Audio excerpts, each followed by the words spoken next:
What is up, guys? Recacus here, and today we had Bungie's official livestream showcasing and properly revealing most of the content behind the new Age of Triumph live event hitting Destiny at the end of March, and we actually know exactly when that is now. So guys, we have a ton of information to cover today, and we're going to go over all of the information revealed in today's official Bungie stream and also analyze its impact on Destiny and discuss what that means for you. And so guys, let's get into it. But before we do, if you enjoy this content and enjoy being kept up to date with the latest Destiny news and information, please remember to support the video by liking, commenting, and especially sharing. It's a very simple thing to do, but it really does help me out, and I really appreciate everyone who does do it.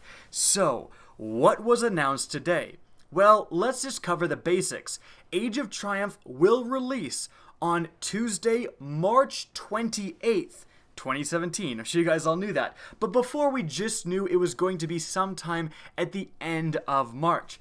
So if you're like me and you're planning to get the new Mass Effect, I think that releases March 21st. So you're going to have a good 7 days of Mass Effect before your life becomes all Destiny again. So that's when the actual official release date is going to be. Now, what are the big things that were revealed in today's live stream? Well, geez, like, I can't believe I'm saying this, but I got pretty much what was in my mind the thing I was dreaming of, like the thing I would have asked for the most, because not just the Vault of Glass is getting updated. That was one of the key theories, but every single raid in Destiny, Vault of Glass, Crota's End, and King's Fall are being updated with their hard modes going to 390 light, which is the exact same as the current Wrath of the Machine hard mode. So every single raid in Destiny is going to be brought up to that light level and drop relevant 400 light gear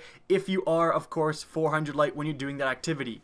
That is awesome. Every raid in the game, all 4 raids, are now finally relevant in the endgame, are now finally giving you a reason to play them again. That is fantastic news, but guys, it goes a little further than that, because we need to discuss how all 4 of these raids are changing in the Age of Triumph. Now, this information is a little bit out of order. They talked about the record book first in the stream, but I assume you guys probably want to know about the updated raids. So again, let's cover that. Not only are all 4 raids being updated to that max light level, or I should say 3 updated to match the Wrath of the Machine, but there's also going to be a featured weekly raid. Now, next week, next Wednesday, there's going to be another Bungie live stream. That time, it's going to be explaining more about these weekly activities and talking about how your basically week will go with the introduction of the Age of Triumph. But they did show off, again, what you're seeing in the background, which is weekly raids. So how this is going to work is that every week there's going to be a different raid featured. The first week, it's going to be Crota's End, actually. They did confirm that. And when you do this featured raid, all of the challenge modes are going to be turned on.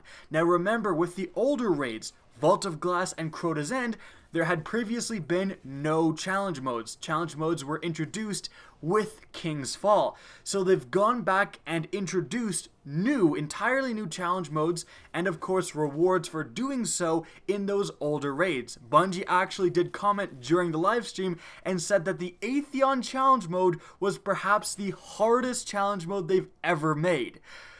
Oh boy. Anyways, there's even more information coming. So, what's the point of doing this weekly raid? Like, why would you tune in and try to complete that featured weekly raid? Well, you're going to get special rewards. One of those rewards, as you can see from the screenshot, is that you're going to get Age of Triumph ornaments. Now, you may be thinking, where am I going to put on these Age of Triumph ornaments? Well, Bungie is going to introduce an entirely new armor set for all of the raids, including the Wrath of the Machine. Even though there already is Wrath of the Machine gear and that gear can get ornaments, they're going to introduce a new Wrath of the Machine gear set that can accommodate the Age of Triumph ornaments. So obviously, you're going to want to hop on Destiny and complete the featured weekly raid so you can earn ornaments for your new gear set. They also added that there's going to be more rewards than just the ornaments, but they weren't able to talk about those specific rewards just yet. Guys, even more raid news, so let's keep it going. So, not only are the raids being updated in light level to make them more relevant, but also Bungie admitted that they went back and changed some of the mechanics behind the old raids, mainly Crota's End and the Vault of Glass.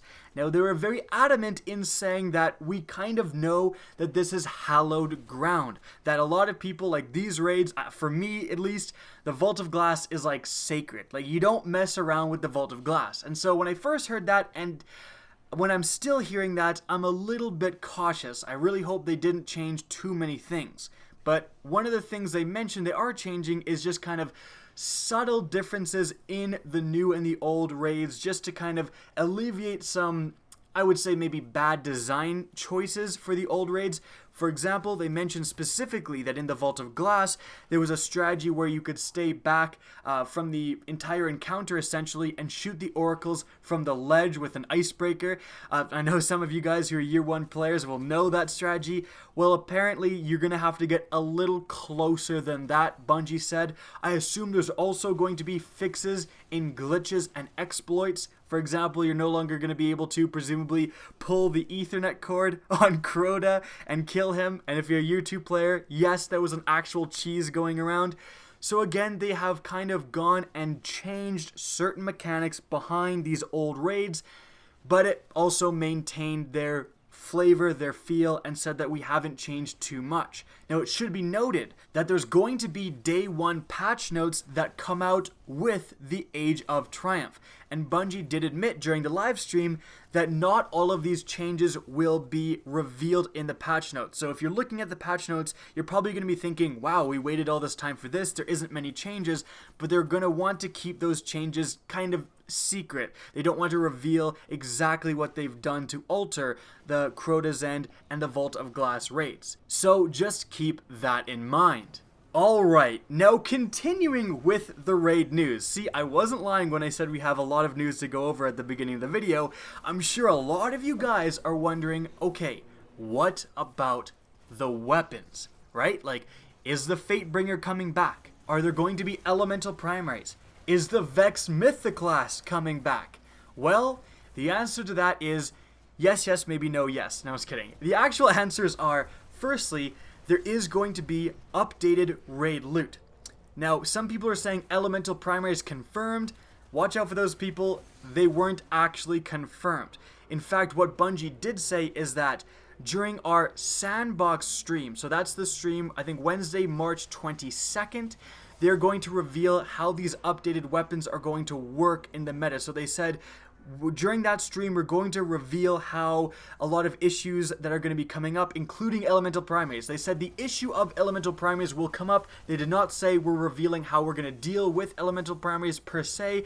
They didn't really confirm it. It still kept it pretty kind of gray area. However, they did confirm during the stream that the Vex Mythoclast is coming back. They referred to earning the Year 2 essentially infusible 400 light Vex Mythoclast. So that is 100% coming back, and logic would dictate that if they're bringing back the Vex Mythoclast, it's going to be brought back with its elemental burn, which is of course a solar burn. That's pretty awesome, and that actually makes sense for balance. If there already is an arc burn weapon with the elemental Zalo Supercell auto rifle, you know, why can't there be a solar elemental weapon? Like, half the time you have arc burns going on playlists, so you can't really tell me it's imbalanced, you know?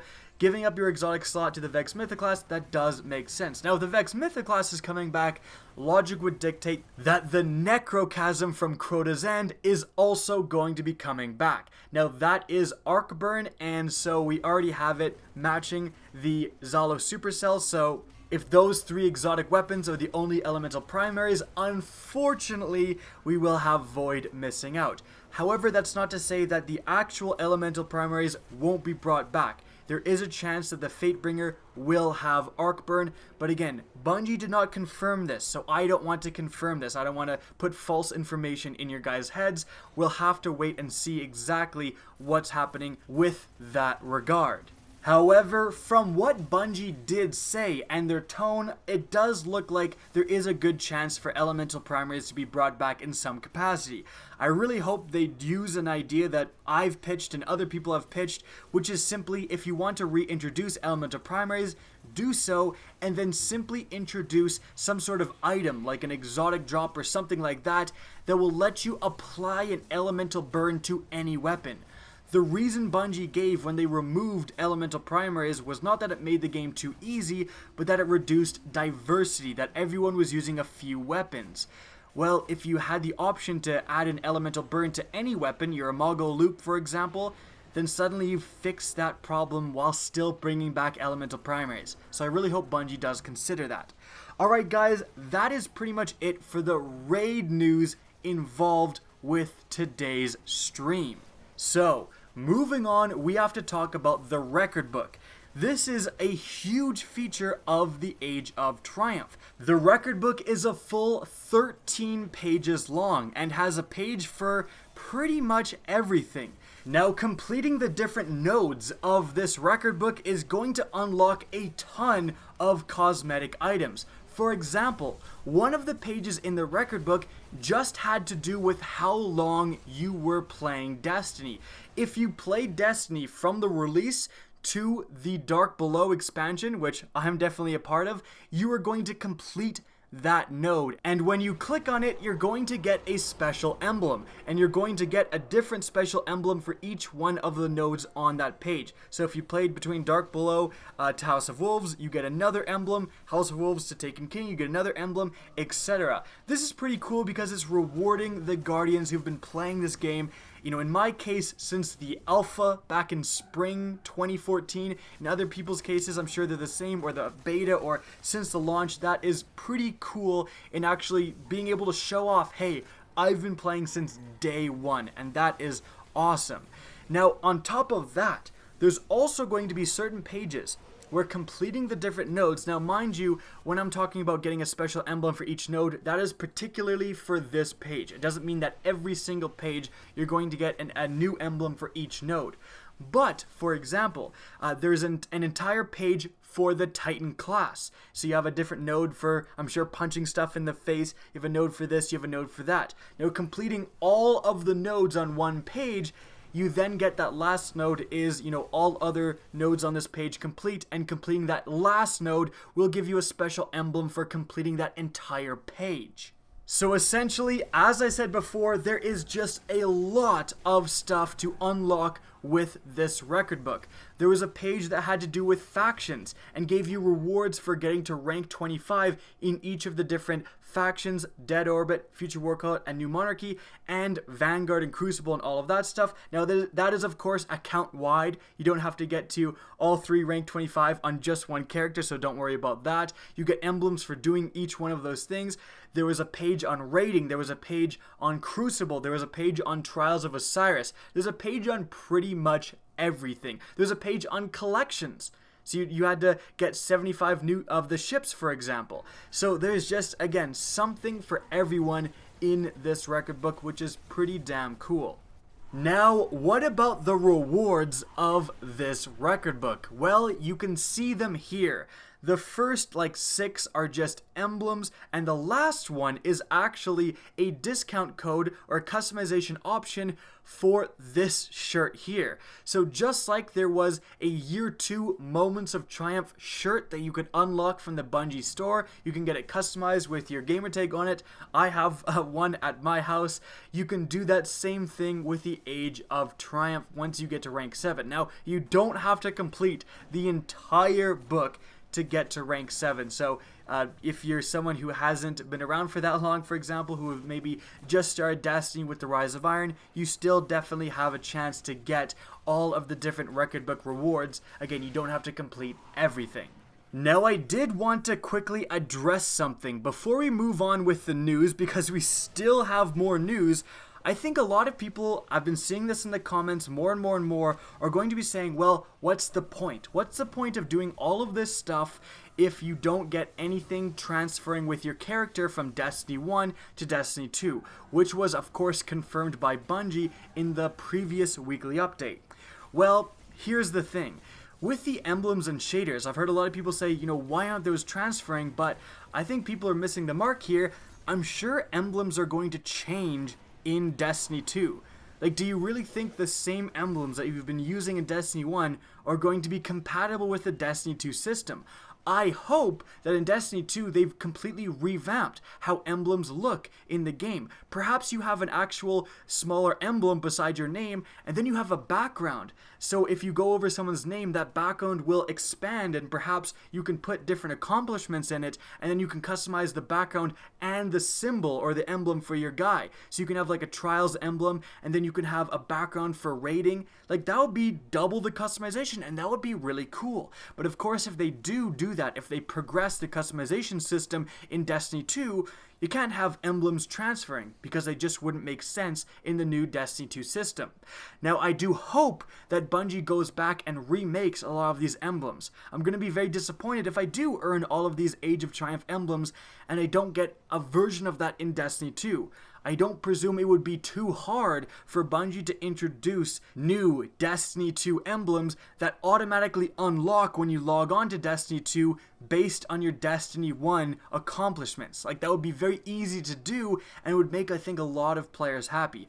So that's just what I want to say about that issue. Again, I'm with you guys on the fact that I really hope there's substantial customization in Destiny 2, you know, based on our accomplishments in Destiny 1, not just like one emblem and one shader. That would be pretty BS.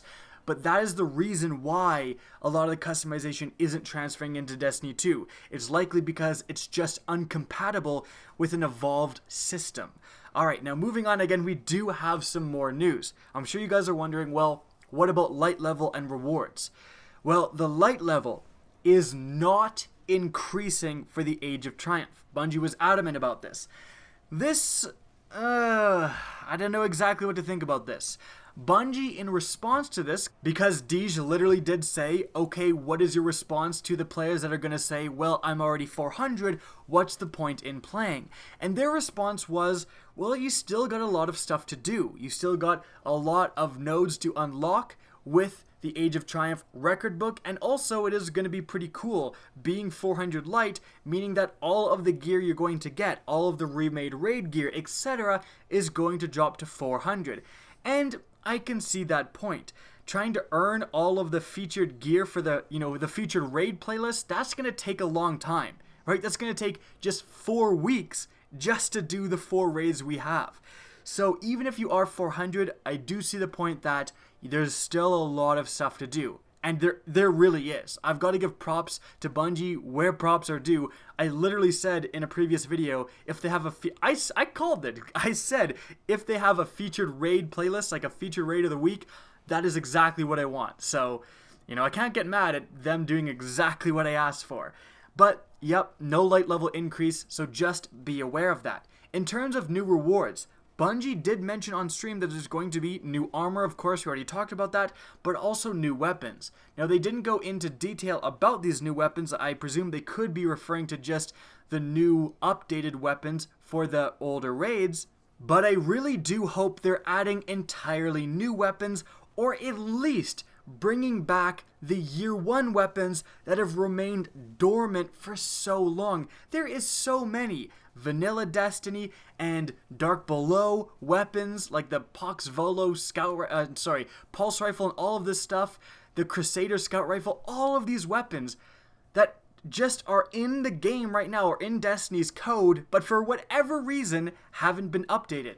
Now, they definitely should update them for this live event because it was also confirmed on stream that the Age of Triumph would be the last event, the last update for Destiny. So this is it. The Age of Triumph comes out March 28th. And after that, presumably, we could also get some patches, emergency patches for glitches, for example, but we could get some sandbox updates, presumably, before Destiny 2 hits. But this is going to be the last content drop for Destiny until Destiny 2. And I've got to say, it's a pretty good send-off. Like, it's a pretty good way to say, you have all this stuff to do, you have this huge record book to complete, all the raids are now viable. That is all pretty awesome. So props where props is due. Bungie, I think you did a pretty good job with this last update. Now, the one area where I am still quite concerned is that during the stream, Bungie mentioned nothing about increasing vault space. And if we have 4 relevant raids that all have new gear pieces to accommodate new ornaments, where are you going to put this stuff? Like, Bungie has got to be thinking about this. If they don't introduce vault space, I seriously don't know how it's realistic to have all of the stuff that's going into this live event. Now, perhaps they are, or perhaps there's having some way to reduce vault space if they introduced raid kiosks, a place where you could go and get raid gear back again. That would be fantastic, and that would alleviate a lot of stress on the vault system, on the vault space. However, perhaps I should refrain from saying that because there is still more to reveal. Next Wednesday, Bungie is going to have another live stream talking about specifically more information about, again, the weekly activities. And then the Wednesday after that, they're going to talk about sandbox changes and loot specifically. So talking about how elemental primaries, for example, will come back if they do and all of that stuff. So I guess I should hold my judgment until that point, but frankly, hearing that raids are being updated and hearing that there's going to be a featured raid, I'm a very happy camper. Guys, that is it for all of the news that came out of today's Bungie livestream. Ton of stuff to go over. I hope you guys enjoyed this video, found it helpful, found it informative. If you did, please remember to help me out by simply rating and especially sharing this video. Now, if you guys want to see more Destiny content and be kept up to date with the latest Destiny news, be sure to slap that subscribe button. And if you actually want to be notified of new uploads, be sure to press the bell beside subscribe. Now, if you guys want to get in touch with me and keep up to date with the latest channel activity, the best way is to follow me on Twitter at RickCacus. That's linked in the description down below, as is my Twitch channel, which you can also follow. Again, I hope you enjoyed the video. And as always, have a good day.